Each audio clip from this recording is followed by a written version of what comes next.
And here's your moment of metal.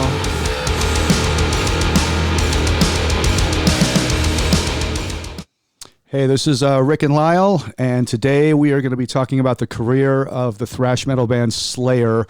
We felt that, this would be a good time just to kind of go over their career. They just finished up their farewell tour at the end of November. Great band, and, they definitely are legends and made history with the music they made. Yeah, they started back, I think, like 81, 82. I think it was like Kerry King started playing guitar when he was 13 years old. He had like a really big Gibson, like one of them semi-electric, one of them kind of rockabilly looking like guitars Right. that his dad gave him. You said Kerry King. It seems like all four of the original members, being Kerry King, Jeff Hanneman, Tom Araya, and Dave Lombardo, it seems like they all four just kind of got together and started jamming. There was never like somebody who was, it's my band, or these two guys started it, or only this guy started it. It was kind of just a collaboration of four guys. They all did their own part, but it seemed like in SLAYER, it was always just an equal share. There was nobody who was like, in charge of anything. That's right. It was, I've heard Tom Araya say Slayer's a democracy. In his book, I heard him saying like he's done little acoustic pieces, just almost country sounding, like just little ditties that he liked to do. But he said Slayer's a democracy. That shit'll never be released. That's how it kind of started with them. I think Kerry King was playing. I think Dave Lombardo like pulled up to his house one day. He was a pizza delivery guy. He like said to Kerry like, "Are you the guy with all the guitars?" And Kerry said, "Well, I have some guitars. Yeah, I've heard that story. I don't have all the guitars." And Dave said, "Hey, let's get together. Let's start jamming." And that's kind of, I think it was Kerry and Dave that kind of got the ball rolling. And Kerry already knew Jeff Hanneman, who kind of was like, he came in a little late. As far as like starting to play guitar, Jeff Hanneman was a big punk. Yeah, he was, yeah. The speed of SLAYER comes from Jeff Hanneman. He was the punk rock guy, Dead Kennedys, GBH, the punk bands that were happening at the time. That's where I think the speed came from. Kerry was more the metal guy, Merciful Fate, Judas Priest, Iron Maiden, and this was mixed, and this is where I think you get the SLAYER sound from, the metal part from Kerry, and definitely the speed came from Jeff Hanneman and Dave Lombardo. Like, he wasn't really into punk. Jeff Hanneman introduced him to it, showed it to him, and Dave Lombardo loved it. He was just blown away by the speed, the velocity, and they just started playing faster and faster, and that opened up more doors to like ideas for riffing. I've heard Dave Lombardo say like maybe this old metal band might have played this riff at this speed very slow. Yeah. We said, well, what happens if we play it very fast? Yeah, let's speed it up and see what it sounds like. Yeah, this opened up more doors to more ideas to like, okay, and this is how the SLAYER sound definitely developed over time. And that's a good point too. Just the different influences, made the band, what it was, with the heaviness, the speed, like you said, the punk influences from Jeff Hanneman, and they actually did a cover album of all that punk, Undisputed Attitude that they made, that was all just cover songs of just a bunch of punk songs that they all loved. But yeah, having that mix though of him loving punk and then all the other metal influences, like you said, from Kerry King and the other guys, just definitely there was this mesh, and SLAYER just kind of formed their sound and their style. The first SLAYER show actually was Halloween 1981, which is kind of cool. Once they got that, that's when they ended up on the Metal Massacre compilation, Metal Massacre 3. And then Brian Slagle, who owns Metal Blade Records, put them on there, heard the song, heard some other stuff by them, and ended up signing them to Metal Blade Records, where they ended up, releasing Show No Mercy in 1983. And it was Brian Slagle, and there was another guy, a recording engineer that was a big metalhead. I think his name was Bill Matoyer. I think that was his name. Those were the two guys that kind of like got with SLAYER and said, hey, of course, Brian, he said, I want to get you guys. And actually that was the first song on the Metal Massacre #3 was Aggressive Perfector. And also what's funny, like I was reading in the SLAYER book, Brian Slagle, Bill Matoyer, their last names, the first three letters of SLAYER, Slagle, S-A, and Matoyer, he's got Y-E-R. Right. On their last names, which is weird. Yeah, I never heard that one before. That's pretty fucking cool. Yep. It's like, go figure. Yeah, it's weird how shit like that happens, right? Like, then somebody actually noticed that, even though it's like something that's random, but it's like, damn, in a way, that's kind of fucking cool, though. And I think, in the SLAYER book, there's even like a little note that says like SLAYER never all through their career never even noticed that, but fans did, right. And like said, hey, look, Slayer, yeah. Yeah, It's it's weird. like- and as we know, and as Slayer just went on, they got bigger and bigger, and their third album, Rain and Blood, which, like they say, we've talked about it before, just fast, real thrashy, almost a death metal attitude to it, and it's one of those albums just stands the test of time, which was early on. That was what 85, 86 that came out, which is obviously a long time ago, but still sounds great today. Yep, I heard Alex Webster of Cannibal Corpse has said Slayer could almost be death metal if Tom Araya's vocals were more guttural. Yeah. That's they're so heavy for their time, Yeah. And Cannibal Corpse, Alex has said we have Slayer's a huge influence on them. You can hear it in our music. Of course, our music is much more tuned down and heavy, but you can hear the Slayer in there. We love Slayer, and that's what he's always said. Yeah, Slayer was a huge influence. I've heard people call like death metal bands Slayer babies. I've heard Jeff Hanneman say it like, we created all these Slayer babies, and I think he was referring to the death metal bands, that came later. Definitely Slayer was just a huge influence when it comes to speed, aggression, just brutal, just hard-hitting sound. Slayer, they did it. Yeah.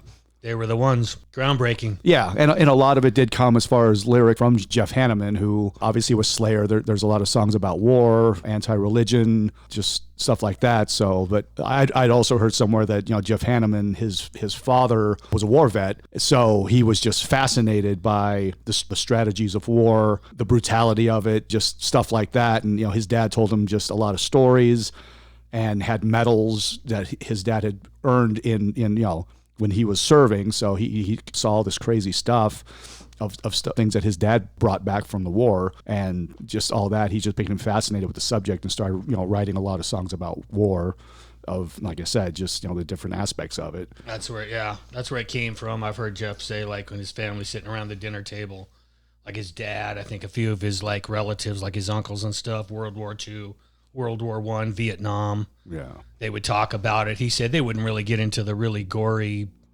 morbid aspects of it because they're sitting at the dinner table with the family. But he said war was a common like issue, with talking about. And he said one day his dad was cleaning out his closet or whatever and had a bunch of medals and stuff like. He goes, "Do you want this? If you don't want it, I'm going to throw it out." And Jeff was like, "Whoa, cool. Yes, I want that." Right. Yeah, for sure. And Jeff said, like, when they were on tour, especially the early days, there was, of course, in between gigs, there wasn't a lot to do. And he started getting books on war, World War II. And he said he would just read and read and read. And I think that's, where songs like Angel of Death came from, which obviously is from that, whatever his name, Joseph Mengele or whatever, right. The really sick, like Nazi doctor guy or whatever. And also, yeah, that's where all that came from. Like Angel of Death, War Ensemble. It was Jeff Hanneman was more the war. Yeah, Mandatory Suicide was another one. They definitely had a lot of that, and then they had a lot of other songs that related to gorier type of things, and stuff like that. Just being a metal band with their just kind of their theme and what they wanted to do, just kind of push it a little farther and have the lyrics and song titles kind of fit the music. So it was always something that they were really good at, and just always kind of nailed it. With every album. I mean.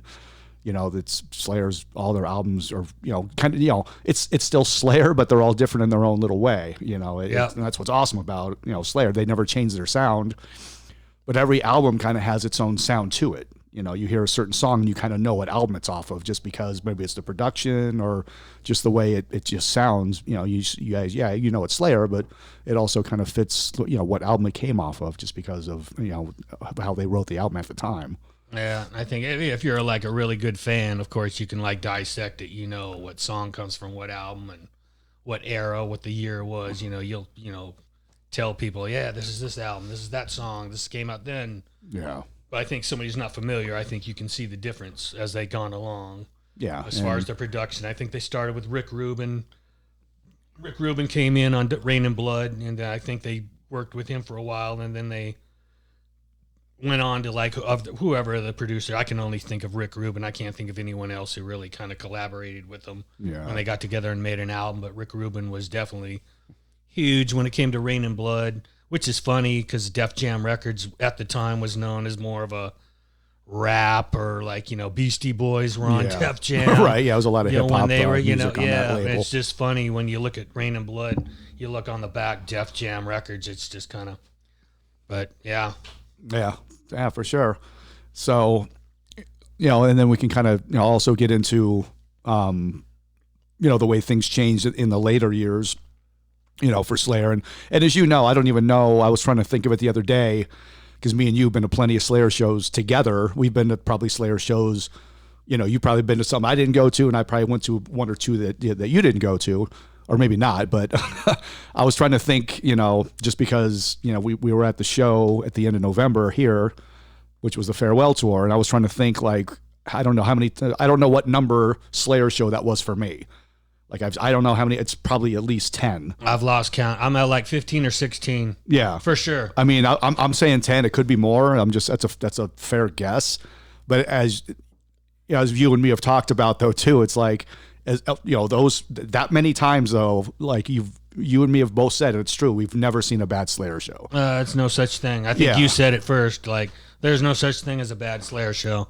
Yeah. It just doesn't happen. Yeah. Every show is just incredible from start to finish. Mm-hmm. When it's done, people are just losing their minds, still screaming Slayer at the end over and over and over and over. Like, I remember when we saw them like House of Blues like a couple times. House of Blues.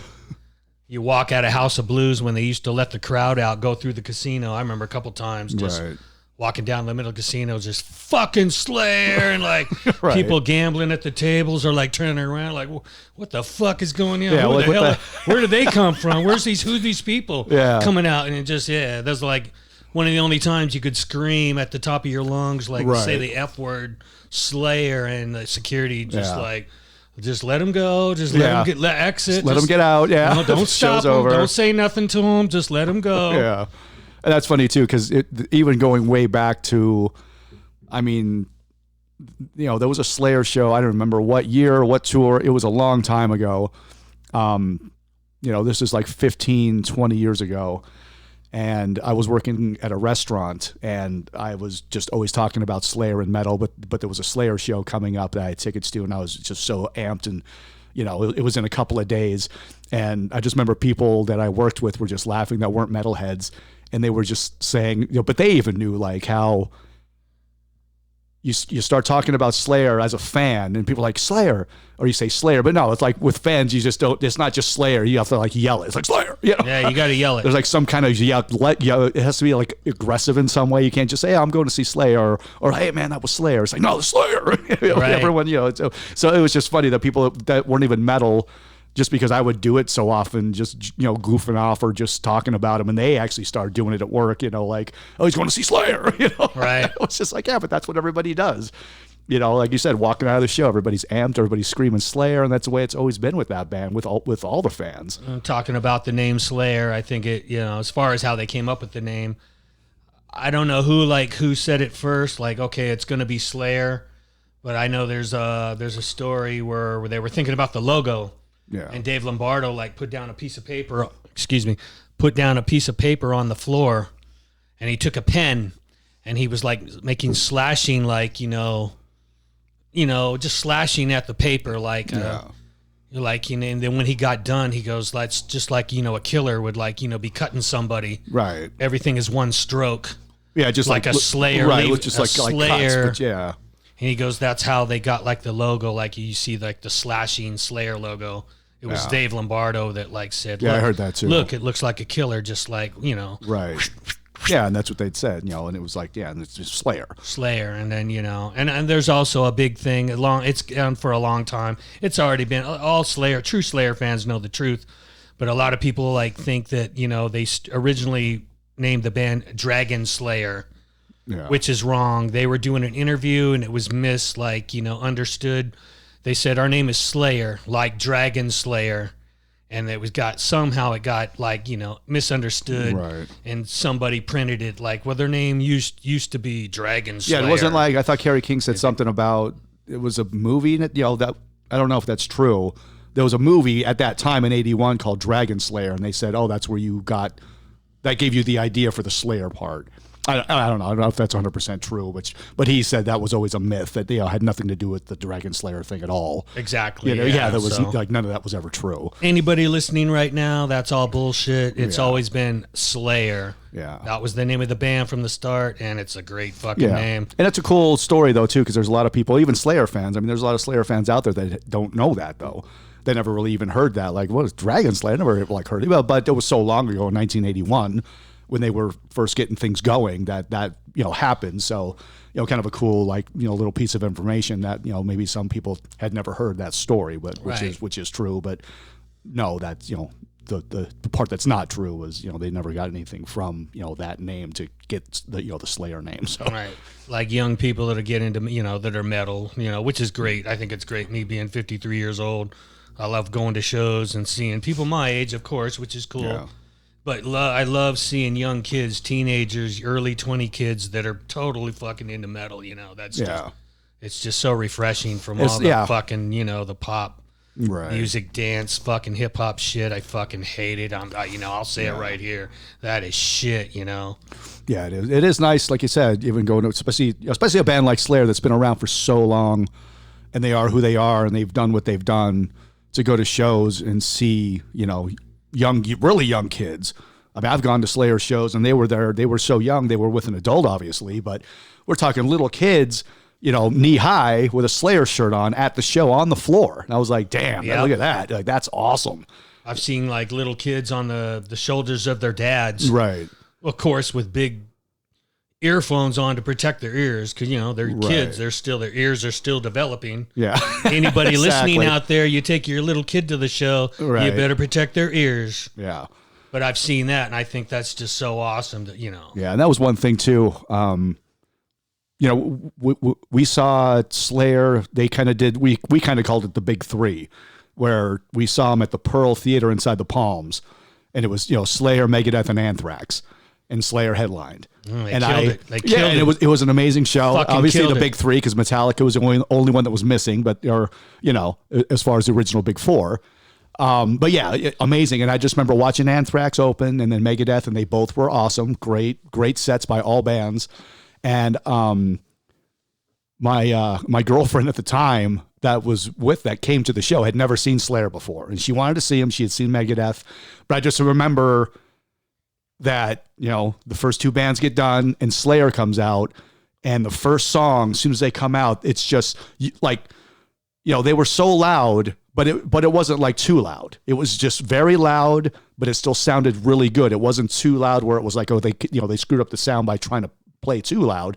But I remember her just going, holy shit. Like you could just feel the energy coming out of the amps, and she said that. She was like, holy shit. Like, she looked at me like she was completely blown away of just how good they sounded, but how loud it was, but it still was clear and just in your face. Like, it just, you literally got hit with a wall of sound, and she was just like blown away by that and just loved every minute of it. That's awesome. Yeah. And that was, it was a really cool time where she was just like, damn, had never experienced anything like that before, So I was like, I was loving it. Yeah, I think when I saw, it was Slayer, I think it was 2006, they played at the Orleans, and my sister went with me. She's not a metalhead at all, but I thought the greatest, thing I always remember the best that I thought was really funny, as soon as we walked in and got our tickets, stamped, whatever, you get your little wristband knowing you're 21, so you can get a drink, But right when we walked in, there was security. It was either security or actual police had this guy by both arms, and was blood coming down the side of his face, and he was screaming, Slayer! My sister turned to me like, what the fuck did you just get me into? What the hell is this gonna, She was like, oh my God, Right. But I thought that was a great introduction for her, Yeah. That's something she always remembers, this guy coming out with blood. Right. Coming down the side of his face, screaming Slayer. I just looked at her with a grin like, hey, you wanted to go. Right. It's Slayer. Here you go. And that reminds me of a funny story too. I was, I don't remember what tour. I know you were at the show. They played the Thomas and Mack Center here in Las Vegas, a long time ago, before we had all these other venues. But, big arena. And at that time, it might have been, actually it was the Divine Intervention tour. I remember it was that album. And I had actually gotten a pair of, somebody got me that year a pair of Slayer sweatpants for Christmas. Regular fucking sweatpants. Probably Vicky. Yeah. And it just had Slayer, had the logo and said Slayer down one leg. And I don't even think there was fucking pockets on these things, but it was just, they were Slayer sweatpants. And it was the only time I wore them to the show. Like I'm going to show up in sweatpants to the Slayer show, but I got Slayer all the way down my left leg. Nice. And people were actually impressed by it. Like, there was a couple of people in the bathroom. And they're taking a piss, and they look over, and the guy goes, "Are those sweatpants?" I'm like, "Yeah." And he goes, "Dude, that's great shit." Like, he goes, "You wore those to the show." He goes, "I love it." But he loved it. He was like, "You're wearing sweatpants to the fucking concert." This is but back what? Yeah. This was 94. This is way before. Yeah, early 90s when that album came out. Your merchandising then was a shirt. Yeah, and I don't even know sweatpants. Right, yeah, exactly. With Slayer going down the leg. I don't even know where she got them. But just reminded me of that though. That was but same thing. It's like a brotherhood. Yeah. You show up to a Slayer show, everybody's there for the same reason. Yeah, the mosh pits get wild, people get hurt, they get they're violent. As everyone knows, if you're into this music or into Slayer, it's the mosh pits are they're big. Talking about that 94 Thomas and Mack, Divine Intervention. Yeah, I was working at the Imperial Palace at the time. I've told you the story. Yeah. I was just joking. There was this cocktail server there. Her name's Jamie, real good looking girl. I used to talk to her about metal just to watch her freak out, the shit that I listen to, like, oh my God, what is that? Yeah. And this is a true story, I asked her jokingly, like, "Hey, Jamie, would you like to go see Slayer, like whatever night it was?" And I thought for sure she's like, "Fuck no, I don't want to see that." She's like, "You know what? I've never seen a concert like that. Okay, I'll go." And I'm tripping right there. I was like, "Oh my God, I got to get another ticket." Yeah, like I got to get a ticket for her. Yeah, I wasn't expecting that at all. Yeah. Are you kidding? Like, "Oh, you want to go to this?" And we went to the show. I remember, she said it was awesome, like super exciting. I remember she said Jeff Hanneman looked like Cousin It from the Addams Family. Yeah. He's banging his head, his long hair. Right. Can't see nothing but just hair, Right. Which I thought was funny, Yeah, Hanneman always wearing his Raiders, jersey. Right, yeah. Big Raiders fan. Yeah. Always had a Raiders jersey on. So when Kerry King came out, he had the shaved head. Yeah. Looked like a linebacker, like played for football. Yeah. He definitely started working out. He bulked up and shit. Yeah. Oh, next topic. All right. So I believe it was 2011, because I know Jeff Hanneman passed away in 2013. So in 2011 is where Jeff Hanneman got supposedly, and I hear different stories about this, where he was bit by a spider. Now, some people say that was never 100% confirmed. Now, the story I heard from other members in the band that Jeff Hanneman told the story to, he was in a hot tub in the backyard, hanging out, having a couple of beers, sitting in the hot tub, and he feels this pinch on his arm. He looks over, he sees a spider on his arm. He smacks it off real quick, and the spider was never found. They don't know what kind it was. Well, I think maybe the people at the hospital might have known, but he didn't know. The spider was never found, but he got bit. I don't know. I hear a couple different versions of the story where he didn't go to the hospital right away. And then he waited until the next day, and then his wife, sees his arm, and it's purple and ridiculously swollen, and it just completely, deformed in a way. So he finally ends up going to the hospital. And then I heard another story of when he got there. Luckily for him, the nurse or the doctors that were on staff, when he said it was a spider bite, they had dealt with something like this before, or they knew what kind of bite it was, so they were able to treat it better because they had experienced something like that before, which they were able to actually save his arm, because at that point they weren't even sure, it was so bad. Yeah, they might have to amputate his arm, but they ended up saving his arm with, a really, some bad scars and all that, but he did survive, or, and they didn't have to amputate his arm or anything. So. No, yeah. Well, going off of that, May 2nd, 2013 was a very sad day for heavy metal. Yeah. That's when we lost Jeff Hanneman. Slayer fans were really devastated. I got Brian. Yeah. Brian Slayer. That's what I call him. Yeah. I mean, the biggest Slayer fan I ever met in my life. I remember I texted him and said, Jeff Hanneman passed away today. And he was like, dude, oh my God, and Right. can you talk? Yeah, he was just like devastated. Yeah, but exactly. When I heard the news too, I was just like devastated too. It was like shocking. Yeah, like, I mean, damn. and The guy was 49 years old. right. Yeah, he was 49 when he passed away. And for people that don't know, it's like, Jeff Hanneman, he wrote a lot of the music over the whole career of Slayer, until the day he passed away. He wrote the best songs. He wrote the best Angel of songs. Death. Yeah. The best songs, the best riffs, a lot of lyrics, song titles. I mean, he was, their best shit was written by him. No, I mean, not knocking Kerry King. He's fucking awesome. But yeah, I mean, we got Angel of Death, which, in my opinion, one of the greatest heavy metal songs of all time. I mean, not just genres, not just thrash metal. I mean, heavy fucking metal, one of the greatest songs of all time. Any metalhead that hears that, that's not like totally just blown away and impressed and like, when it's done, like, let me hear that again. Yeah. Is not a metalhead. Right. It's just, it's all there. Yeah, It's all there. Yeah. And we've already done a segment on the album, Rain and Blood, and same thing. It's the first song off that album. Raining Blood is the last song on that album. But I mean, the whole album just crushes. And and in the first and last songs, like you said, they're just, they're legendary, right? In the metal community of, like you said, of any genre or any type of metal.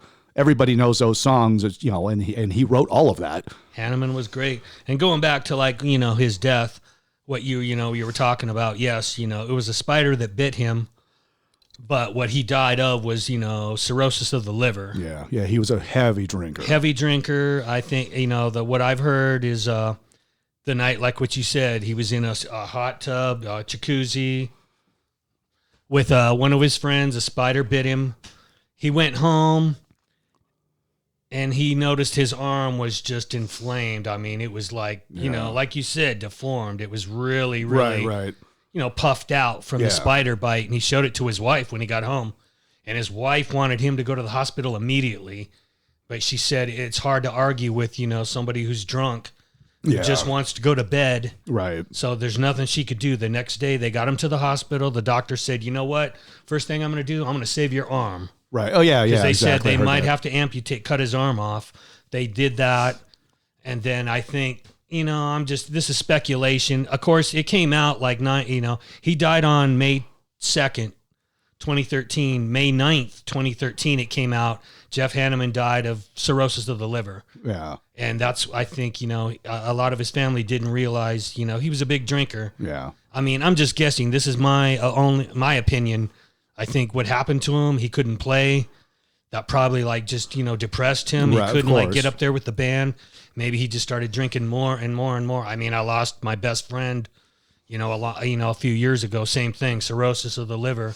Yeah. And I'm thinking that's what he did. He probably just sat around drinking. Probably. Yeah. Especially with a guy like that. Like of course, it's got to be devastating when you can't do what you love to do for a living. Right. Yeah. That's your life. That's his whole life since love. he's a late teenager when they started Slayer. I mean, you're in your late teens, and this has been his whole life. He's 49 years old, and everything changes because of. It was sad. Yeah. That was a sad day for heavy metal, and like I said, Slayer fans. That just had to. Yeah. It hit me hard when I found out. Oh, it did. That day. Yeah, and as you know, I mean, when I started playing guitar as a hobby, when I was 14, 15 years old, Jeff Hanneman was a reason I wanted to pick up a guitar and play.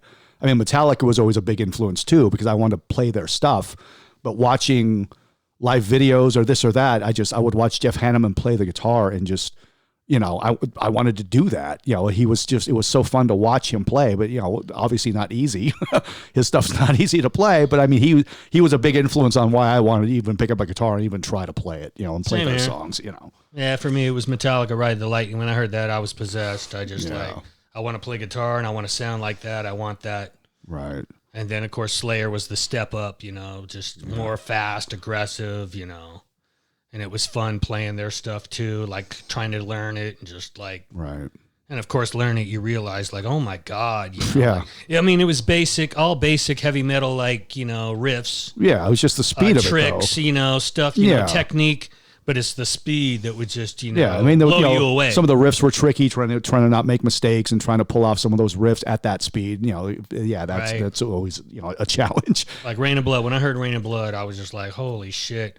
Yeah, so so obviously coming off the Jeff Hanneman thing, they got Gary Holt from Exodus to replace him, which was, you can't find a better replacement in the whole metal world. I challenge anybody to give me one guy better than Gary Holt that could replace Jeff Hanneman. You can't. It's not going to happen. Oh yeah, like Paul. Paul from my. Not shithead Paul, the cool Paul. Right. From the Bell Desk. Yeah. I remember the first Slayer show that hit Vegas. I think it was at the Joint. Right. And I remember Paul, you going to Slayer? He goes, fuck, I don't know, man, if I want to go. Fucking Hanneman's not there. And I kept telling him, I'm telling you, Gary Holt is the perfect guy. And he's like, oh, well, okay, I'm going to go. And then after the show, he said, dude, right. Gary Holt fucking owned it. He did. He owned. I was so impressed by him. Yep, I said, we all were. I told you. Yeah. Oh yeah. Bringing him in and just he learned the songs almost instantly. I mean, that's how talented the guy is. Oh, he's very underrated. One of the most So underrated heavy metal guitar players, Gary Holt. Learned the solos just like Jeff. I mean, yeah, he probably altered some himself to put in his own style and kind of, throwing in his own little, riffs here and there as far as, the soloing. But as far as some of the other solos that had certain sounds to him, he stuck to the script. Yeah. And he killed it. And I mean, the guy he headbangs like crazy. Great stage presence. He learned all the songs. He was a great fit for the band to replace Hanneman. And he did a great job. And he even said once this farewell tour just ended, he even said he's so humble. He was completely just honored for the time that he had in Slayer, completely honored. Oh yeah, I've heard Kerry King say, the main reason they brought him in because they knew he could play it. He could do all the Slayer stuff. But he said, what I just said. He's very underrated. And Kerry King said this is a great way to show the world, look how badass this guitar player is. And, right. But yeah, you couldn't ask for a better guy. I mean, he grew up with them. He came up with them in the Bay Area. And he's a Bay Area guy. Yeah, just like those guys. He got the history, and they're all. They're all friends with all these Bay Area metal bands. There's metal bands in general, but especially the ones that come from the West Coast that came out of the same area. They've been friends forever. They've all known each other since they were in their 20s, if not So it's Teenagers. it's not they don't know each other for 20 plus years coming up till now. So. And then one other thing we can touch on as far as any changes. I mean, Dave Lombardo was the original drummer. I don't know. I mean, do you know what year that he ended up leaving the band? 91, 92. I mean, was he on World Painted Blood? No. Okay. Wait. I don't know I don't know what album was his last album. It might have been God Hates Us All. And I think that's God when Hates Us All was the last album. I think the next one was Diabolus of Musica. Oh, okay. Yeah. Or was it Divine Intervention? No, that was earlier. It was that Divine Intervention was Paul Bostaff. Was it? I hope I'm saying his last name wrong. Yeah, or right. I don't know. I never heard anybody actually say his name in a video with an interview. Yeah. But no, I've heard Paul say when he came in, it was, of course, big pressure on him. Yeah. He was filling big shoes, Dave Lombardo. Yeah, amazing drummer. And of course, he ends up leaving the band for various reasons. But, bringing in a new drummer, he did great. But, like you said, he had big shoes to fill because Dave Lombardo, man, there's some great stuff there throughout the years. It's just, What's great about Paul, though, he's an awesome drummer. And he also said when he came in, he already was a Slayer fan. Yeah. He loved Lombardo. And he tried to do his best, all the drum fills, he tried to do it just like him. He knows fans would be like, okay.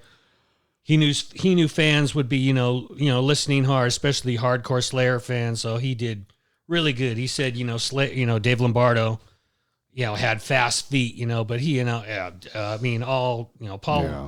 Paul, he's a great drummer. He was the best guy to come in.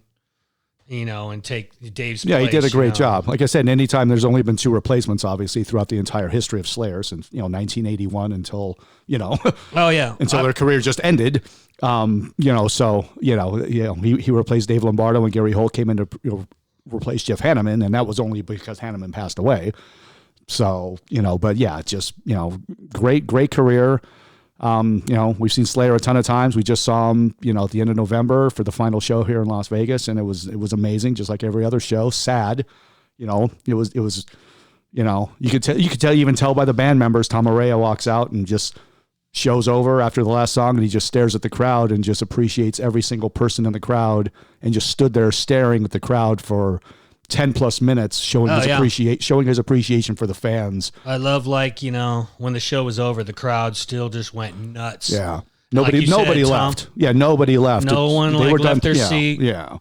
Like everybody was cheering. Like you said, Tom was just sitting there staring at the crowd, watching everybody, and he goes, "Hey, I'm gonna miss you guys." Yeah. He goes, and I think he said, thank you for being a big part of my life. Yeah.